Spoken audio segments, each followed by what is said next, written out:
Nomenclature हम देखते हैं, nomenclature of coordination compounds. IUPAC international union of pure and applied chemistry ने इसके कुछ रूल सेट किए हैं जिनको समराइज़ किया गया है। नंबर 1, नॉन आयनिक और मॉलिक्यूलर कम्प्लेक्सेस जो हैं उनको एक ही नाम दिया जाएगा, क्यों सीधा। जैसे कि फिर हम देखते हैं केटाइंस, तो केटाइन को सबसे पहले नाम देंगे, एनाइन को बाद में नाम दिया जाएगा।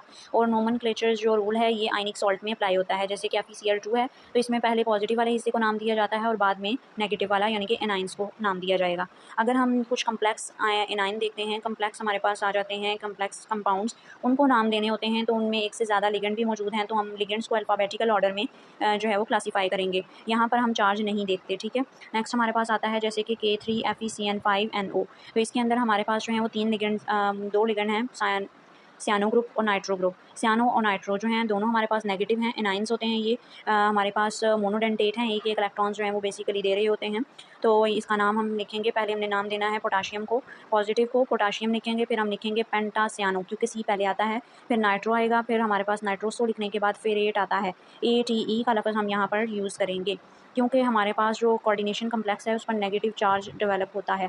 तो हमारा कोऑर्डिनेशन वाला जो कम्प्लेक्स है, जो ब्रैकेट के अंदर है बेसिकली, वो उस पर नेगेटिव चार्ज है तो एंड होगा ATE पर। नेक्स्ट हमारे पास है जी कोऑर्डिनेशन स्फीयर, हमारी जो है वो पॉजिटिव है। तो अब हम जो है वो नाम देते वक्त पहले लिखेंगे अपने लिगेंड्स, तो लिगेंड में पेंटा अमीन क्लोरो आएगा और हमारे पास है नम आएगा NUM एंड पर, क्योंकि यहाँ पर हमारे पास कोऑर्डिनेशन स्फीयर पॉजिटिव है। तो प्लाटिनम होगा, इसकी ऑक्सीडेशन नंबर 4 आएगी, लास्ट पर क्लोराइड आएगा जो कि हमारे कोऑर्डिनेशन स्फीयर से बाहर है, उसको एंड पर नाम देंगे। फिर हमारा कोऑर्डिनेशन स्फीयर यहाँ पे देखें तो बाहर वाला नेगेटिव है, तो मतलब कोऑर्डिनेशन स्फीयर पॉजिटिव है, तो यहाँ पर भी सेम नाम दिया जाएगा। एंड पर बाहर वाले जो कंपाउंड्स हैं इन्हें नाम देंगे। तो पहले लिखेंगे हम die bromo tetra chromium. Chromium जो है हमारे पास इसके 3 ऑक्सीडेशन नंबर है, ब्रोमाइड हाइड्रेट। फिर हमारे पास आता है ये वाला, तो यहाँ पर हमारे पास न्यूट्रल है, तो न्यूट्रल के अंदर हम पहले नाम देंगे ट्राई अमीन क्लोरो, यहाँ पर A पहले आता है, फिर C आता है, फिर सियानो आएगा, फिर नाइट्रो आएगा, फिर कोबाल्ट 3। उसके बाद हमारे पास नेक्स्ट कम्प्लेक्स जो है वो पॉजिटिव स्फीयर रखता है, इसमें हम देंगे tetra amine chloro nitro cobalt. अच्छा जी, हमारे पास वो लिगेंड्स IDE और IDE के ऊपर एंड हो रहे हैं, उनके अंदर IDE को O में तब्दील कर देंगे, जैसे पे हाइड्राइड हाइड्रो, ठीक है। और इसी तरह हाइड्रोक्सो सियानाइड, तो वो हो गया सियानो। सल्फाइड वो हो गया सल्फाइड, ठीक है। सल्फो, इसी तरह जो है हम O के साथ तब्दील कर देंगे ITE को। अगर 8 पर एंड हो रहा है तो आइट कर देंगे, 8 को आइट में, आइड को O में, ठीक है। आइड टू O, आइडो।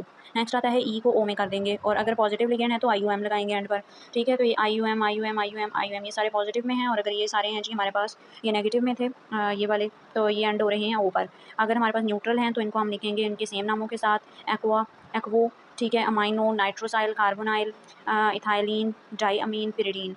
नेक्स्ट हमारे पास आते हैं जी prefixes, di tri tetra penta hexa hepta octa nona deca, ठीक है, इनके लिए यूज़ होंगे।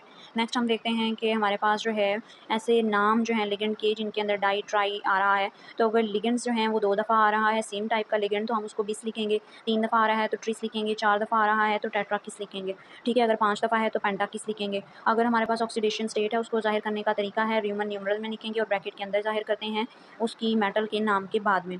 और अगर हमारे पास सेंट्रल मेटल एटम का नाम जो है वो एंड करना है हमने, और कम्प्लेक्स आयन हमारे पास एनाइनिक है तो हम 8 लगाएंगे एंड पर, ठीक है। नेक्स्ट हमारे पास आता है जी बोरेट, ये सारे नेम्स आ जाते हैं, ठीक है। अच्छा जी, अब हम देखते हैं कि ऐसे तमाम कम्प्लेक्स कंपाउंड जिनके ऊपर नेगेटिवली चार्ज कंपाउंड्स मौजूद हैं, नेगेटिवली चार्ज कोऑर्डिनेशन स्फीयर है, वो एसिडिक हैं, और उनके नाम जो होते हैं मेटल के वो एंड होते हैं इक पर।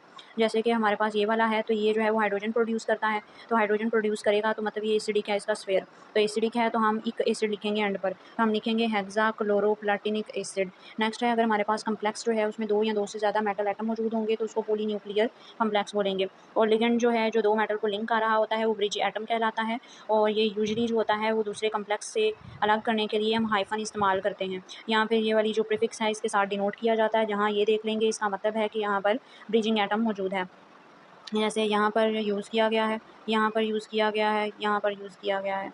देन हम देखते हैं जी 11th रूल, अगर सिस और ट्रांस की टर्म जो हैं ये कब इस्तेमाल की जाएंगी, अगर हमारे पास कंपाउंड की पोजीशन चेंज हैं, एक अपोजिट पोजीशन पर अरेंज हैं दोनों और एक में सेम में, तो अगर सेम में अरेंज हैं तो हम सिस लिखेंगे, और अगर अपोजिट डायरेक्शन में हैं तो ट्रांस लिखेंगे। देन हमारे पास आते हैं ऑप्टिकली एक्टिव कम्प्लेक्सेस, ऐसे कंपाउंड जो ऑप्टिकली एक्टिव हैं उनके लिए प्लस माइनस लिखेंगे, यहाँ पे D और L लिखते हैं। नेक्स्ट हमारे पास आते हैं ऐसे लैटिस कंपोनेंट्स जैसे कि वाटर है, और ये क्रिस्टलाइजेशन के तौर पर अगर पाया जा रहा है तो हम जो है इनका नंबर जो होता है उसे अरेबिक न्यूमरल्स में लिखते हैं। ये कुछ कंपाउंड्स हैं, इनके नेम्स हैं और इनके ब्रिजिंग हैं, इनको प्रैक्टिस कीजिएगा और यहाँ पर अपनी जो है वो प्रोग्रेस रिपोर्ट से वो चेक कीजिएगा और कमेंट सेक्शन में मेंशन कीजिएगा इनके नेम्स। अल्लाह हाफिज़।